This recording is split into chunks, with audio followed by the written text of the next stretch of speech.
Akiarĩria kĩgomano kĩa ũrũmwe wa mabũrũri tũgĩtigana na riboti ĩyo tũkĩrongoreria ĩngĩ nĩ atĩ minista wa iganda na wonjoria gũkũ bũrũri-inĩ Enwe Moses Kuria nĩagĩteteire na njĩra nene thogora mwerũ wa maguta na ũrĩa ũragĩkorirwo ũkĩanĩrĩrwo nĩ rũhonge rwa kũramata mathogora ma maguta gũkũ bũrũri-inĩ nĩruo EPRA, akiuga atĩ thogora ũyũ ndwambatĩrĩte kana kwambatĩra kwaguo gũtiumanĩte na wendi wa thirikari, no ĩndĩ nĩ kuma na maũndũ ma nanja wa bũrũri, ũndũ ũrĩa thirikari ĩtangĩkorwo ĩkĩhota gwĩtiria. Gũkĩrĩ ũguo kana makĩria, Kuria akĩaria arĩ thukuru-inĩ wa mathomo ma igũrũ wa Eldoret igongona-inĩ rĩa biacara ya ũrĩmi nĩakũmithĩtie na njĩra nene arĩa maragĩũkĩrĩra thirikari nĩ ikinya rĩrĩ rĩa nyongerera ya maguta, na akiuga na makĩria mwena wa mũng'ethanĩro akĩmathingata gũkorwo makĩhũthĩra mĩeke ĩrĩa ĩgĩthondeketwo nĩ thirikari harĩ gũkũria bũrũri.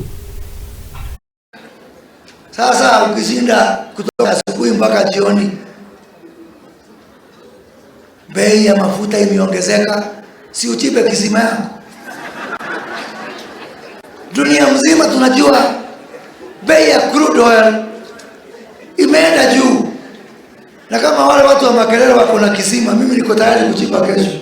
Nionyeshe boma yako, niambie wewe chipa mafuta hapa ndio bei teremke. Na watu ni waajabu, ile mambo tunaweza kufanya hawafanyi. Ile kujisajili wapewe fertilizer hawafanyi, na hiyo tunaweza. Ile hatuwezi, kama mambo ya mafuta ndio nalalamika. Sisi kwetu Ruiru tutaendelea na kufanya kazi kwa bidii. Sasa na hapa mbanya hivyo hivyo. Mambo ya kulalamika kila siku haitakusaidia. Sasa mwezi ujao watu wa hali ya anga wamesema kutakuwa na El Nino. Utasikia tu Ruto ameleta El Nino,